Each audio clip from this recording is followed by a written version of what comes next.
धाम की दुल्हा मैं कर न सके पहचाना।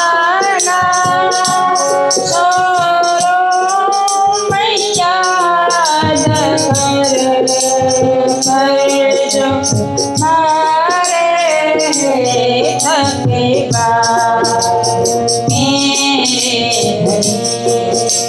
शाम की दुल्हा मेरे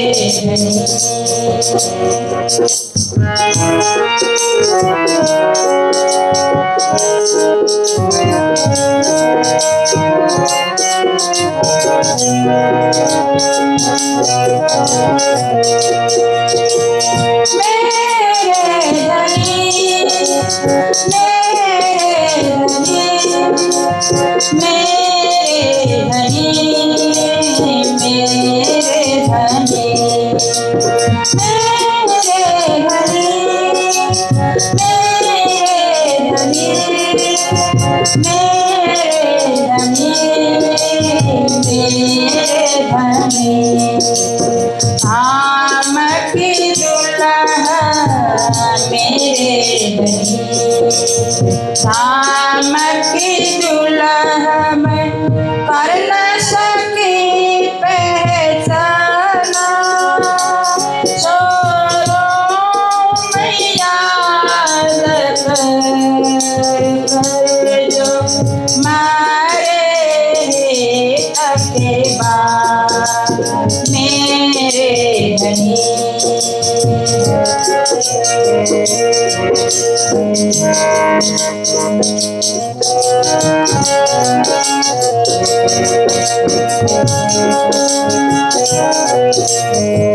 सोनी तरदा अब आया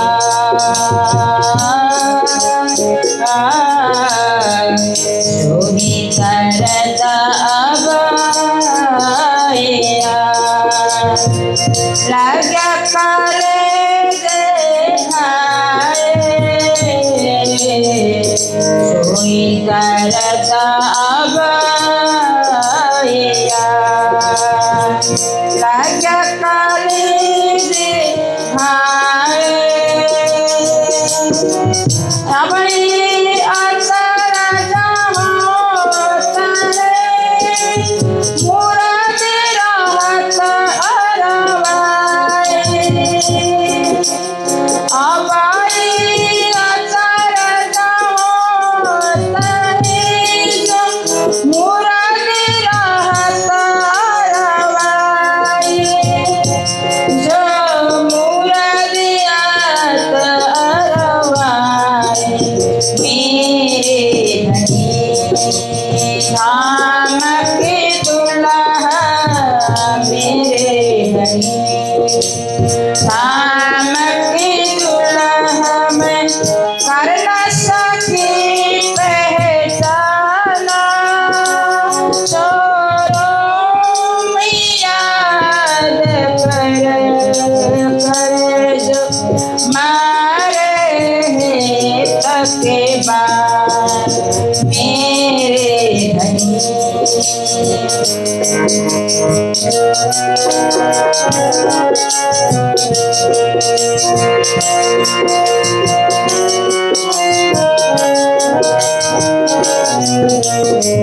अपना तके कहो जो करे हम सो तुम अपना तके कहो जो करे हम सो तुम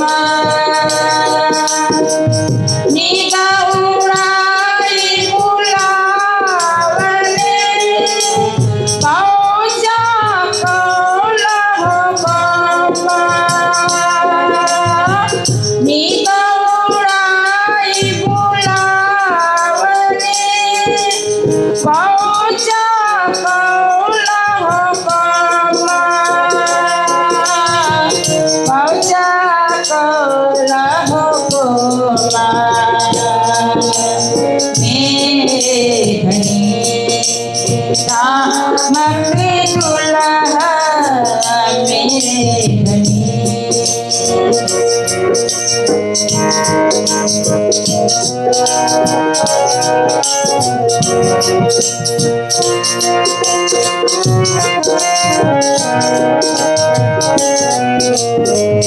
जो साहिब मैंने किया,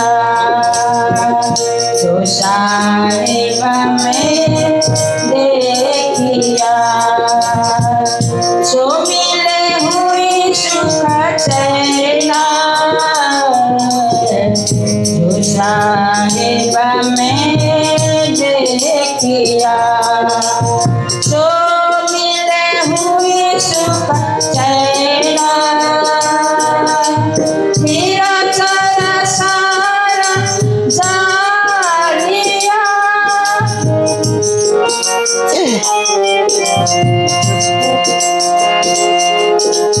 मेरा सारा जालिया, जाए झाला पहुँची हाका, जाए झाला पहुँचे हाका।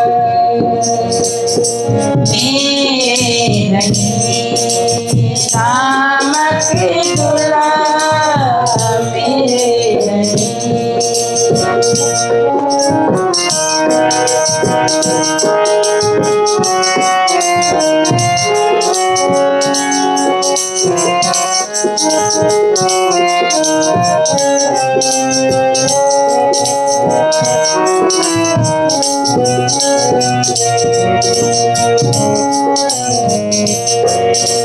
क्या रोई क्या रोगे,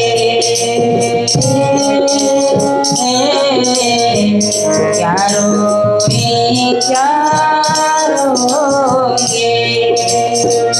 उठी आना इसका, क्या रोई क्या रोगे। उठे आमा ईसा, तेरा सारा सारा जालिया, जाए झाला पहुँचे हाका, जाए झाला पहुँचे हाका। मेरे धनी राम की दुल्हा मेरे धनी। राम की दुल्हा में कर न सकी पहचाना। याद कर जो मारे है तके बान मेरे धनी। राम की दुल्हा मेरे धनी।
तुलसी प्राणात प्यारे की जय।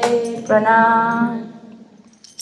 सुख अखंड अक्षरातीत को इन समय पायत हैं इत। कहा कहूँ कुकर्म तिनके जो माहिर के खोवत जो माए रह के खोवत। बोलो कृष्ण कन्हैया लाल की, श्री निजानंद स्वामी की, श्री प्राणनाथ प्यारे की, महारानी बाईजुराज की, महाराजा छत्रसाल की, गुरुजी मंगलदास महाराज की, श्री कृष्ण प्रणामी धर्म की, तीनों पुरी धाम की, सर्व सुंदर साथ की।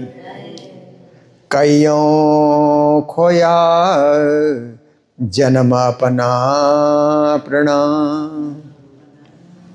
उपस्थित धर्म प्राण शिरोमणि सुंदर साथ जी, माताएं बहनें भाइयों, देखिए खोना और पाना, खोने में दुख होता है, पाने में सुख होता है।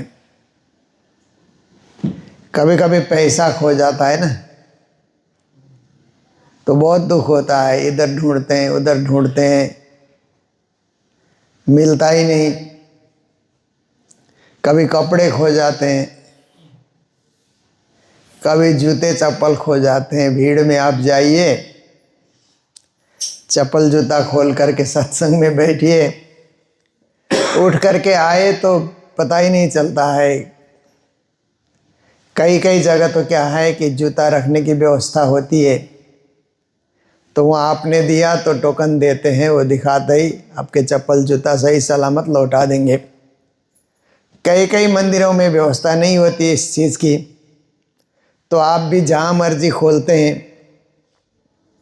मैंने देखा जूता चप्पल खोलने वालों को ज्ञान होना चाहिए कि इस रास्ते से और बहुत सारे लोग भी चलेंगे, इसीलिए बीच में नहीं खोलना चाहिए, किनारे में अलग से, लोगों को धक्का न लगे, लोग उसमें उलझ करके न गिरें, इसका भी ध्यान रखना चाहिए। ये विवेक से काम होता है। नहीं तो कुछ लोगों को देखिए, एक जूता इधर खोला है एक इधर खोला है, ऐसे ही आगे बीच ही में खोल दिया, तो सबके लिए बाधा होती है इस चीज़ से। तो इस प्रकार से अब जब खो जाते हैं तो दुख होता है। फिर कई लोग तो चुपचाप चले जाते हैं, चलो हमने रखने में ही ध्यान नहीं दिया तो क्या करें। कई लोग खूब हल्ला करते हैं, अरे ये तो 1000 का था, 2000 का, 5000 का। आजकल जो विदेशी जूते आ रहे हो तो 5000 से ही शुरू होते हैं। 5 से 10,000 15,000 के जूते पहन के आया, ढंग से नहीं रखा, खो गया, तो फिर परेशान होता ही रहेगा, मंदिर वालों को भी परेशान करेगा।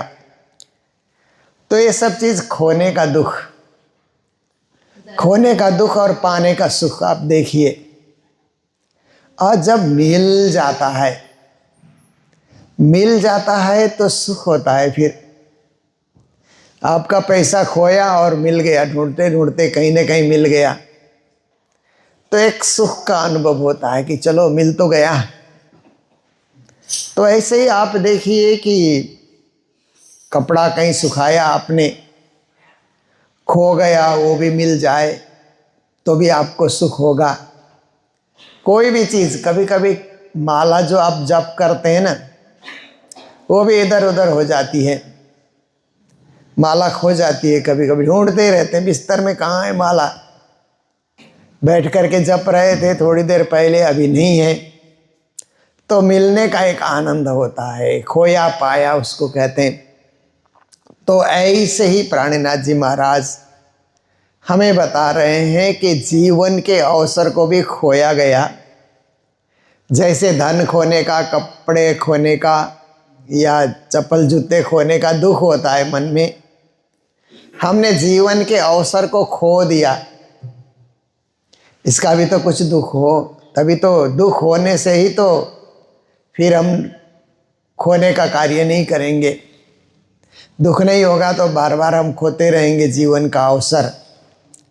तो अवसर चूकने का, मन में दर्द हो, पीड़ा हो, कष्ट हो, दुविधा हो, तो फिर जल्दी से अवसर को खोया नहीं जाएगा, अवसर का ध्यान रखा जाएगा। और उसका लाभ लिया जाएगा, उसका पुरुषार्थ उसमें करके फल प्राप्त किया जाएगा। तो श्री जी महाराज आज की चौपाई में कहते, कईयों खोया जन्म अपना। श्री देवचंद जी महाराज के समय में भी कई लोग दर्शनार्थी आते थे, कई लोग आकर के प्रवचन में भी बैठते थे, चर्चाएं सुनते थे, परम धाम की वाणी सुनते थे, और वहाँ कृष्ण लीला की झलक दिखलाई देती थी तो वो भी देखते थे। पर जागे कितने? 313। बाकी के आत्मा नहीं जागी। 313 को भी प्राणनाथ जी ने और झकझोरा दोबारा जा कर के। तो इतने सदगुरु के शिष्य, सबके सबको जागना चाहिए, परंतु उन्होंने उस प्रवचन को गहराई से नहीं लिया। इसके लिए वो प्रवचन को ही खो गए, जो प्रवचन सुनते थे उसको ही खो गए। जैसे कभी कभी होता है कि आप सत्संग में गए, प्रवचन में गए, चर्चा में गए, जाने के बाद बैठ करके आप सुनेंगे, ध्यान से सुनेंगे। अब जब उठेंगे तो ऐसा लगता है कि हमने क्या सुना, सब कुछ खो जाता है, वही भूल जाते हैं, एक अक्षर भी याद नहीं रहता है। पर थोड़ा सा चिंतन करें, विचार करें तो सबका सब तो याद नहीं रहेगा, पर कुछ अंश, थोड़ा सा अंश, थोड़ी सी चौपाई, थोड़े श्लोक ऐसे याद होते हैं। कल आप देखिए जो महाराज जी आए थे, उन्होंने इतने सारे श्लोक बताए, तो उनमें से कुछ श्लोक, एक आध श्लोक जो हमारे प्रवचन में काम आए, उसको हम याद कर सकते हैं, स्मरण कर सकते हैं। तो ऐसे ही आप देखिए कि कहीं भी हम बैठें, सुनने से बड़ा ज्ञान मिलता है। सुनने से ज्ञान इसलिए मिलता है कि आपको पढ़ने की ज़रूरत ही नहीं पड़ेगी। नहीं तो ज्ञान प्राप्ति के लिए बहुत सारी किताबें पढ़ना पड़ता है, वाणी को भी बार बार पढ़ते रहना पड़ता है। जो लोग वाणी चर्चा करते हैं उनको अध्ययन करते रहना पड़ता है। कभी घमंड नहीं करना चाहिए कि मेरे को सब कुछ आता है, क्योंकि इतनी बड़ी वाणी है, ये तो सागर है, ज्ञान का सागर है। कौन इसको कंठस्थ कर सकता है, कौन याद कर सकता है? इसीलिए बार बार उसका अध्ययन करते रहें, पढ़ते रहें, अभ्यास करते रहें। यावत जीवेत अधीयते विप्र, कहते हैं पाठकों को, विप्रों को जीवन भर अध्ययन करते रहना चाहिए, सीखते रहना चाहिए, समझते रहना चाहिए। कोई और नई बात, नया रहस्य, नया नया ज्ञान, रंग ढंग, उसको विवेचन करते रहना चाहिए। परंतु सद्गुरु के समय में सब नहीं जागे, उन्होंने अपने कईयों खोया जन्म अपना। मानव जन्म सद्गुरु का आशीर्वाद है ना, उत्तम मानको खंड वरतनो श्रेष्ठ कुली सिरदार, ये चार चीज़ मिलने से भी खो दिया। मनुष्य जीवन मिला, उसका सदुपयोग नहीं किया, केवल अब घर में ही वो सिमट कर रह गया। घर में रहता है, घर को चलाता है, घर से बाहर कहीं जाता ही नहीं, मंदिर जाता नहीं, सत्संग कीर्तन में जाता नहीं। तो मनुष्य जीवन का अवसर भी उसने गुमा दिया। फिर आप देखिए कि उत्तम मानव खंड वरतनो, भरत खंड में हमारा जन्म हुआ। भरत खंड कहते ही हमको भारत, नेपाल, भूटान, श्रीलंका, उधर बर्मा तक, इधर पाकिस्तान तक, बांग्लादेश, ये सब भारत खंड है। परंतु अब कई टुकड़े हो गए भारत खंड के। नेपाल और भारत तो अभी भी उसी तरह प्राचीन परंपराओं को लेकर के दोनों देश चल रहे हैं, संचालित हो रहे हैं। तो इस खंड में हमको जन्म हुआ है तो पुण्य भूमि का भी लाभ लेना चाहिए और पुण्य भूमि को भी प्रणाम करना चाहिए कि हमारा जन्म भारत भूमि में या भारत खंड में हुआ, नेपाल भूमि में हुआ। ये देव भूमि है, ऋषियों की तपस्या की भूमि है, साधना भूमि है। ऐसा सोच करके प्रणम्य हो जाना उस भूमि के प्रति। और श्रेष्ठ कुली कहते हैं 28वां कली युग है, इसीलिए इसमें कुछ गुण भी है, सारे अवगुण नहीं है कलियुग के अंतर्गत। हाँ, इसलिए कलिर्दोष निधे राजन नस्ति को महागुण कीर्तनादेव कृष्णस्य मुक्त संग परम व्रजेत। कहते हैं ना, कृष्ण कीर्तन करने से जल्दी फल मिल जाता है। इसलिए यहाँ अवगुण ही अवगुण है ऐसी बात नहीं है, गुण भी है कलियुग के अंतर्गत। और सिरदार सच्चे सदगुरु, ज्ञान के प्रदाता, परमधाम का द्वार खोलने वाले और तारतम महामंत्र से सबको अभिभूत करने वाले ऐसे सदगुरु भी मिले। परंतु इतना 4 पदार्थ पा करके भी लोगों ने जन्म को खो दिया, कईयों खोया जन्म अपना। रही धनी के ज़माने माँ श्री देवचंद जी महाराज, धनी श्री देवचंद जी महाराज के ज़माने में, मतलब उस कार्यकाल में, उस पीरियड में वो लोग रहे। तो ऐसा सुंदर पीरियड उनको मिला था धनी जी के चरणों में रहने का, परंतु ग्रहण नहीं कर सके, उतार नहीं सके, जीवन में आचरण में नहीं ला सके, इसलिए सुंदर अवसर को उन्होंने खो दिया। हाय हाय कहा कहूँ मैं तीन को, श्री जी महाराज कहते हैं उनके लिए हाय हाय कर सकते, अफसोस। हाय करने का अर्थ होता है अफसोस व्यक्त करना कि क्या करें, उन्होंने अब जीवन बर्बाद किया। उनके लिए हाय इतना ही हम कर सकते हैं कि ऐसा नहीं होना चाहिए, क्यों किया उन्होंने, हो गया उनसे। जो इनमें से निर्फल जाए, ऐसे फल ही फल जहाँ पर पके हुए हैं, ऐसे बगीचे में जा कर के एक फल भी नहीं तोड़ पाया, एक फल भी उठा नहीं पाया और बिना फल के घर लौट करके आ गया। बगीचे में जाने का अर्थ क्या, कोई फल तो आप खाइए ना। आम है, संतरे हैं, फले हुए हैं, लगे हुए हैं, तो आप उसको खाइए।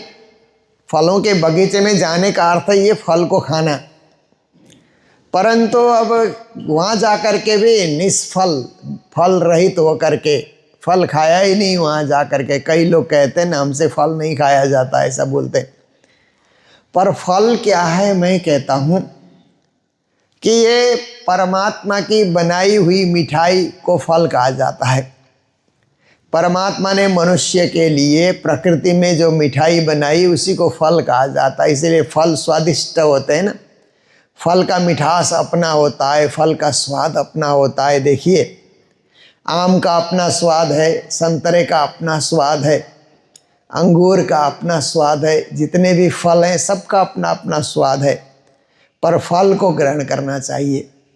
ऐसे ही इस जीवन रूपी फल का भी स्वाद चखना चाहिए कि जीवन में बचपन का स्वाद चखना, जवानी का स्वाद चखना और प्रौढ़ अवस्था का स्वाद ग्रहण करना, वृद्ध अवस्था में भी उसको स्वादिष्ट बनाना, वृद्ध अवस्था भी हंसते हुए गुजारना, ये सब चीज़ें हैं, फल प्राप्त करने वाली चीज़ है।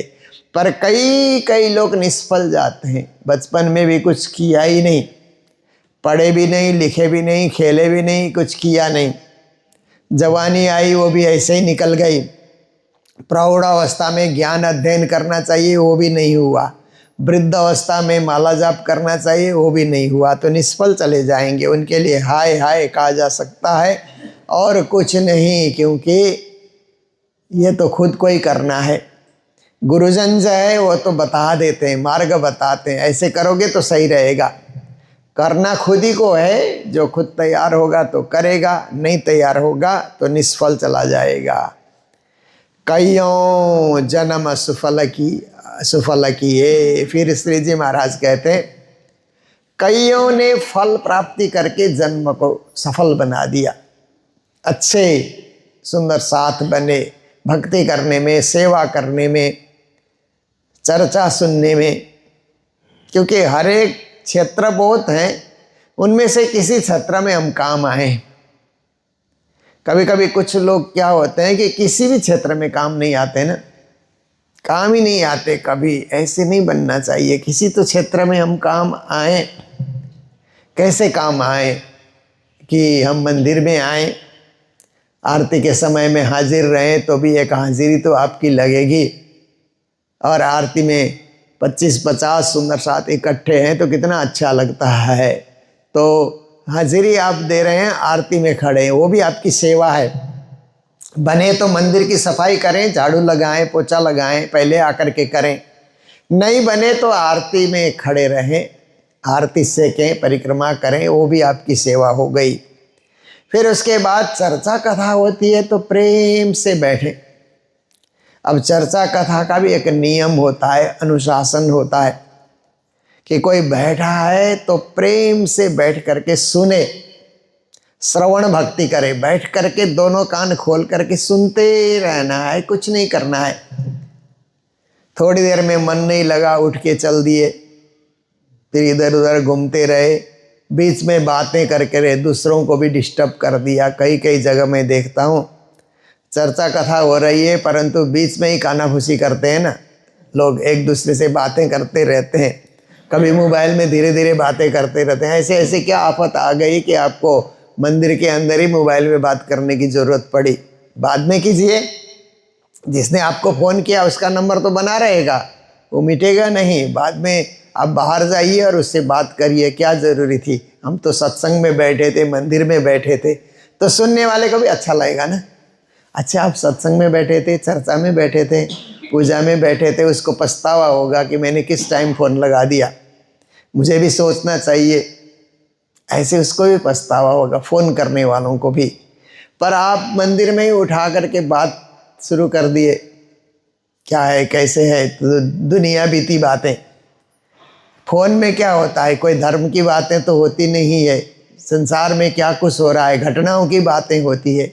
इसलिए आप देखिए कि बिना किसी डिस्टर्ब किए, बिना किसी विघ्न डाले प्रेम से बैठ करके सत्संग सुनेंगे तो वो भी एक सेवा होती है, उसको भी महान सेवा कहा जाएगा। कि कहीं चर्चा कथा हो रही है, 150 लोग बैठ करके सुन रहे हैं, ध्यान से सुन रहे हैं, उठते नहीं हैं और अर्जी बोलने के बाद ही उठते हैं, तो कितना अच्छा लगता है। उसकी एक शोभा होती है, सुंदरता होती है, और वो जीवन का क्या है कि एक महत्वपूर्ण अध्याय बन जाता है। तो इसीलिए श्री जी कहते हैं कि कई लोगों ने सदगुरु देवचंद जी महाराज के समय में जन्म को सफल किया, अच्छा काम करके सब कुछ में वो हाजिरी देते रहे, उपस्थित होते रहे और विघ्न कहीं नहीं डाला उन्होंने। हर जगह सहयोग सहयोग सहयोग ऐसा ही वो करते रहे, तो अपने जन्म को उन्होंने सफल किया। ऐसा पीयू का समय आ पाए। पीयू पुरुषोत्तम देवचंद्र जी कौन है कि पीयू पुरुषोत्तम का ही तो संदेश लेकर के आए हैं न देवचंद जी महाराज। इसलिए बानी मेरे पीयू की, कहते हैं ना, पीयू की बाणी सुना रहे हैं। पीयू परमात्मा, पिया परमात्मा, देखिए तो ऐसे परमात्मा की बाणी सुना रहे हैं। इसलिए उन परमात्मा राज्य कहाँ है, देवचंद्र जी में ही है। क्योंकि श्री सुंदरबाई श्यामा जी अवतार पूर्ण आवेश दियो आधार। चौपाई आती है कि धनी ने पूर्ण आवेश देकर के सुंदरबाई श्यामा जी को भेजा हुआ है। इसलिए ऐसे सद्गुरु के चरणों में रहना पूरा पूरा फलदायी होता है, लाभदायी होता है। कईयों ने उसका लाभ उठाया। सेवा सन्मुख जन्म लो, और कई सुंदर साथ ऐसे हुए कि सेवा के सन्मुख खड़े हैं, सेवा करते हैं। जैसे साहेब असो सन्मुख सदा ब्रह्म सृष्टि की ये रीत, कहते हैं ना, ब्रह्म सृष्टि की रीति कैसी होती है, ब्रह्म सृष्टि कैसे होते हैं, उनकी पहचान करने के लिए अवगुण काढ़े गुण ग्रहे, कहीं भी अवगुण है तो उसको हटा देना, और कहीं भी गंदगी दिखी तो उसको साफ करना। अपने चलने के कमरे में आप सफ़ा कीजिए, बाहर बरामदा सफ़ा कीजिए, चलने के रास्ते को आप सफ़ा कीजिए, मंदिर के सारे परिसर को आप सफ़ा रखिए। क्योंकि कहीं भी गंदगी है तो उसको तो ठिकाने लगा देना चाहिए, उसको कुचल कुचल करके नहीं जाना चाहिए। गंदगी दिखते ही आप, कागज़ का टुकड़ा पड़ा है, कुछ भी है, लत्ते कपड़े फटे पुराने हैं, चिथड़े हैं, कहीं हैं, तो आप उठा करके डस्टबिन में डाल दीजिए उसको, तो गंदगी हटाने वाली बात हो जाती है। ऐसे ही शरीर की गंदगी है तो उसको साफ करना होगा, धोना होगा, नहाना धोना, कपड़े को भी धोना, उससे शरीर की और वस्त्र की सफाई हो जाती है। फिर अपने अंदर ही मन में कोई गंदे गंदे विचार हैं तो राज्य का नाम जप करके उनको हटा देना, निकाल देना। राज्य के तरफ एकाग्र हो जाते हैं तो ऐसे विचार आते ही नहीं है। हम तो सेवा में समर्पित हैं। तो ऐसे कई कई सुंदर साथ ने सेवा सन्मुख अवगुण काढ़े गुण ग्रहे, हारे से होए जीत। संसार से हारना है, परमात्मा की भक्ति में जीतना है। और साए बसों सन्मुख सदा, हमेशा राज्य के सन्मुख रहना है। ब्रह्म सृष्टि की ये रीत, इसको ब्रह्म सृष्टि की रीत कहा जाता है। तो यहाँ कहते हैं वहाँ तो साहेब सो सन्मुख सदा, ऐसा कहा। यहाँ का सेवा सन्मुख जन्मलोम, जन्म भर सेवा करते रहना। कैसी बात है ना कि हमसे जो सेवा हो सके, तन की सेवा, मन की सेवा, धन की सेवा, और कुछ नहीं, तीनों सेवा नहीं कर सके तो आप बैठ करके माला जप करते रहिए तो भी सेवा ही होगी। राज्य को याद करते रहिए, किसी को कष्ट मत दीजिए, वो भी एक सेवा है। तो इस तरह से सेवा के सन्मुख ही बने रहना है। ये केवल देवचंद्र जी महाराज के समय में आए हुए सुंदर साथ के लिए शिक्षा नहीं है, नहीं प्राणनाथ जी महाराज के समय के सुंदर साथ के लिए शिक्षा। ये तो आज भी जरूरी है कि हम सेवा के सन्मुख रहें। कहीं भी सेवा क्षेत्र दिख जाए तो हम कुछ न कुछ सेवा करें। ये हमारा अभ्यास होना चाहिए कि सेवा के सन्मुख रहें। जन्म लो, जब तक जिंदा रहेंगे, जब तक हम जी रहे हैं, खा रहे हैं, पी रहे हैं, तो कुछ न कुछ सेवा करते रहें। लिया हुक्म सिर चढ़ाए, फिर धनी का हुक्म सिर में चढ़ाना है। जो भी ये वाणी वचन है ना, हमारे लिए हुक्म है। ये चौपाई जितनी भी है, 18,758 चौपाइयाँ, इतना बड़ा संग्रह, वाणी का संग्रह है। एक एक चौपाई में आदेश है, आदेश है, उपदेश है, संदेश है। ज्ञान का भंडार प्राणनाथ जी ने परम धाम से ला करके हमारे सामने उड़ेल दिया, खोल दिया उन्होंने। इसलिए अब धनी के हुक्म को सिर चढ़ाना चाहिए, मतलब पालन करना। हुक्म सिर में चढ़ाने का अर्थ होता है कि हुक्म सिर में चढ़ते ही सिर झुक जाएगा, सिर सेवा में संलग्न हो जाएगा। इस सिर से जो भी सोचेंगे वो सत्कर्म, सत्धर्म, सत्विचार, सत्ज्ञान, उसकी ओर ही हमारी सोच चली जाएगी और हमेशा हमेशा हम सनुकूल होकर के रहेंगे। तो कहते हैं एक साहित वृथा न गई, ऐसे जागे हुए सुंदर साथ ने एक एक पल पल का सदुपयोग किया। कोई साहित्य उन्होंने व्यर्थ जाने नहीं दिया, कुछ न कुछ शुभ कर्म किया, राज्य का भजन किया, राज्य का स्मरण किया, सत्कर्म करते रहे, सेवा करते रहे। हर साहित्य को, हर घड़ी को, हर पल को उन्होंने क्या किया, सार्थक किया। तो कहते हैं वृथा जाने नहीं दिया, व्यर्थ में उसको गंवाया नहीं। धनी की ये सनकुल ऐसी सेवा करके अपने धाम धनी को भी प्रसन्न किया, क्योंकि राज्य प्रसन्न तभी होते हैं हम जब सेवा, उनकी सेवा करते हैं, सुंदर साथ की सेवा करते हैं, संस्थाओं की सेवा करते हैं, तभी तो राज्य खुश होंगे। इसलिए ऐसे सुंदर साथ जिन्होंने सेवा करके राज्य को भी प्रसन्न किया। चले चित्त पर होए आधीन, फिर धनी के चित्त पर चलना, अपने हिसाब से नहीं चलना, क्योंकि हम अपने चित्त के हिसाब से चलेंगे तो मनमाना करते रहेंगे। मन में सोच आया वही हम करेंगे तो हम नहीं तरेंगे। धनी ने क्या कहा, गुरु ने क्या कहा, अवतारी पुरुष ने क्या कहा, तो कहते हैं कि उनके हिसाब से चलना, उनके चित्त के हिसाब से चलना। जैसे आप देखिए पति पत्नी में क्या होता है, पति जैसे कहेगा पत्नी मान करके चलती है तो झगड़ा ही कभी नहीं होता। कुछ परिवार ऐसे है कि पति पत्नी में जीवन में कभी कोई झगड़ा हुआ ही नहीं, क्योंकि पत्नी पति के चित्त के ऊपर चल रही है। और पति भी समझदार होना चाहिए, नासमझ पति है तो बार बार तो उसके चित्त के ऊपर से चला नहीं जाएगा। पति का अर्थ होता है वो भी समझदार, ज्ञानी ऐसा व्यक्ति हो, और पत्नी भी समझदार हो, तो एक ही विचार उत्पन्न हो कि घर कैसे चलाना, परिवार कैसे चलाना, आदि आदि एक ही विचार हो जाए तो कभी द्वंद्व नहीं होता है, कभी लड़ाई नहीं होती है, कभी झगड़ा नहीं होता है, प्रेम से जीवन निकलता है। पर दोनों का चित्त अलग अलग है, पति एक चीज़ सोच रहा है, पत्नी और कुछ सोच रही है, तो रोज़ कुछ न कुछ आपस में कहा सुनी, आपस में कुछ न कुछ खींचातानी ये शुरू हो जाती है। तो हम करें क्या करें, तो हम भी सुंदर साथ भी धनी के चित्त के हिसाब से चलें, अपने चित्त के हिसाब से, अपना मनमानी मन जो कहता है उसके पीछे हम दौड़ते रहे, भागते रहे, उससे हमारा कल्याण नहीं होगा।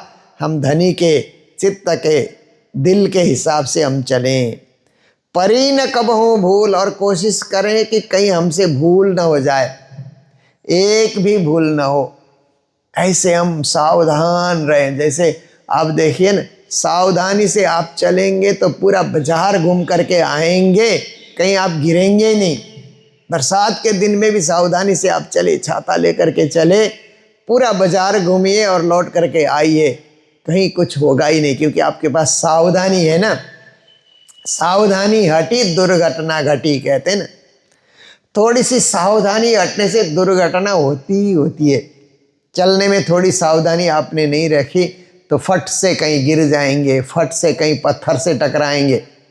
रास्ते चलते चलते रोड़े होते हैं ना रास्ते में, उनसे टकरा जाएंगे आप, पत्थर से टकरा जाएंगे, मिट्टी का ढेला है उसी से टकरा जाएंगे, कहीं कीचड़ है वहीं आप गिर जाएंगे। सावधानी नहीं है, कुछ भी हो सकता है।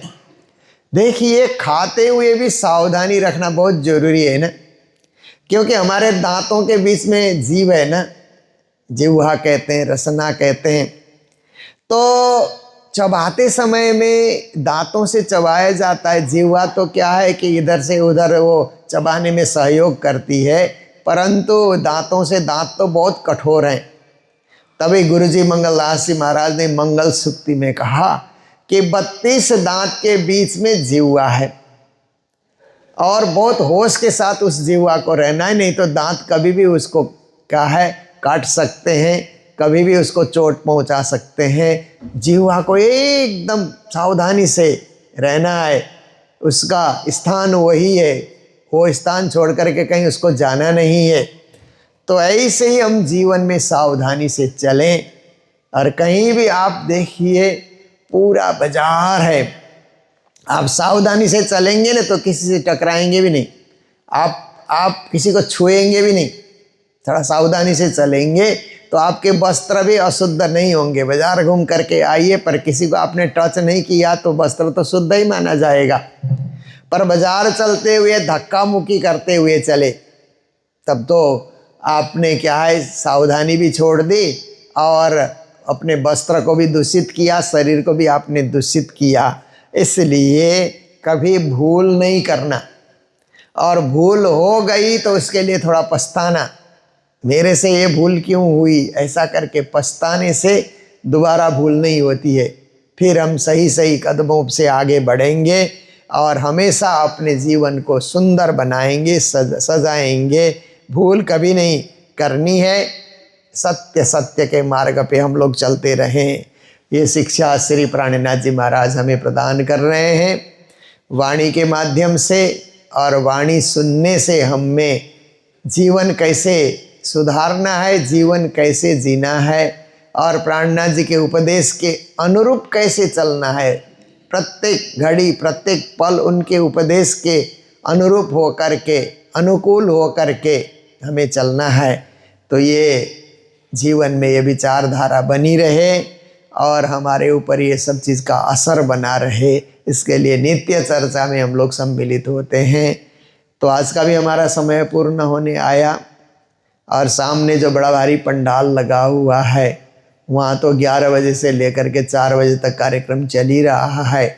वहाँ भी हम लोग चर्चा, प्रवचन, कथा और कीर्तन सब कुछ वहाँ कर रहे हैं।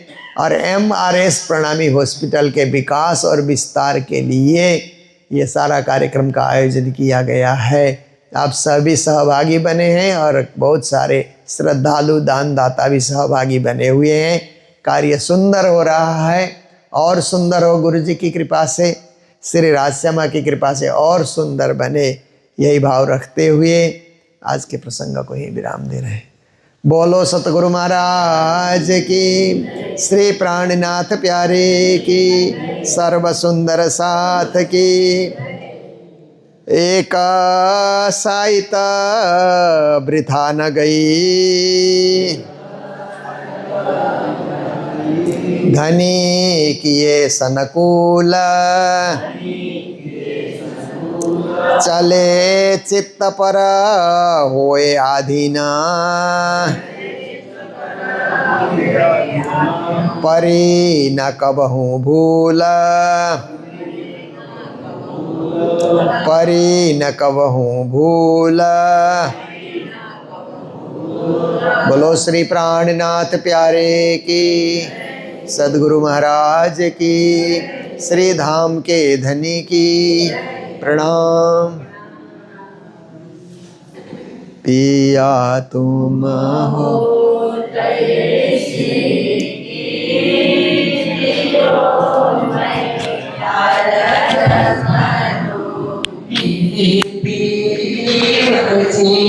हम जैसे तुम करो मेरा तड़प तड़प जाए जीवन जीवन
महामति जुगल स्वरूप परावरे बने जात जी पिया तुम हो नहीं